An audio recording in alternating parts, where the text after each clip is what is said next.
Hingar-bingar Pilpres memang sudah lewat, tapi nama Gibran Rakabuming Raka masih terus bergema di kota Solo jelang Pilkada 2024. Meski sudah mengundurkan diri sebagai wali kota Solo, Gibran nyatanya masih memiliki pengaruh besar di kampung halaman Presiden Jokowi itu.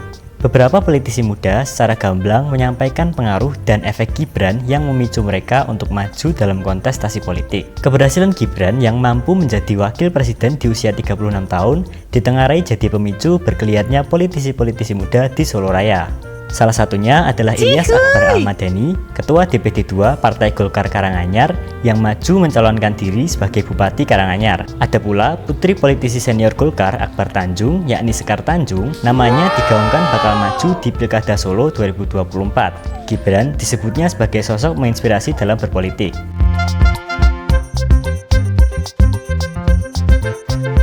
Politisi muda lainnya yang mengakui pengaruh Gibran adalah Rektor Unsa, Astrid Widayani. Astrid yang mengincar posisi AD1 tak menampik Gibran mampu membuatnya menjajaki karir politik.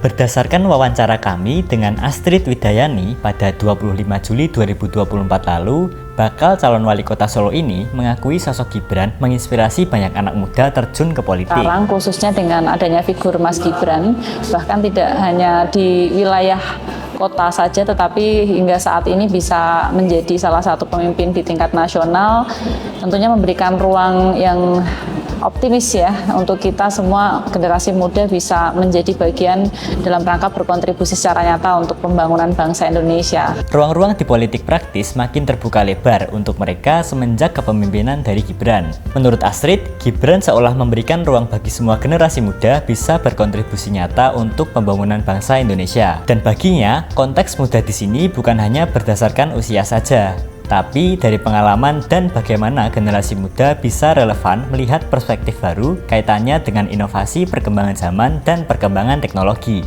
Namun, Astrid tidak menampik bahwa politisi muda yang terjun ke dunia politik menemui banyak tantangan.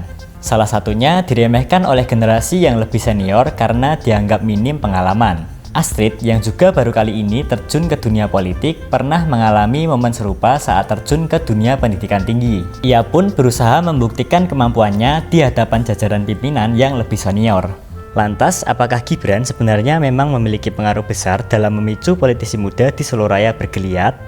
Pengamat politik UNS Abdul Hakim menyebut ada fenomena yang disebut dengan personalisasi politik. Fenomena ini menurutnya diterapkan oleh keluarga Jokowi, salah satunya Gibran, yang menyebabkan adanya pengaruh dari sosok tersebut kepada pihak-pihak lain. Ini kan berangkat dari tren yang dibawa oleh Pak Jokowi ya, yang namanya personalisasi politik. Personalisasi politik itu upaya mobilisasi pemilih berdasarkan pada ikatan emosional terhadap tokoh-tokoh politik tertentu. Kalau di era sebelumnya, kebanyakan kekuatan politik digerakkan oleh mesin partai, di era kini, terutama di Solo Raya, pengaruh Gibran yang masih keluarga Jokowi nyatanya masih besar. Keberhasilan Gibran menjadi wakil presiden di usia yang masih sangat muda. Pendekatannya kepada warga yang cenderung nyeleneh makin memperkuat fenomena personalisasi politik ini. Menurutnya, partai politik sebagai pemegang tiket dalam konstitusi untuk mengusung kandidat pun seakan tak berdaya menghadapi politik personalisasi. Efeknya, keluarga Jokowi, dalam hal ini Gibran, mampu menancapkan pengaruh yang mengakar di berbagai lapisan di masyarakat, termasuk kepada politisi muda.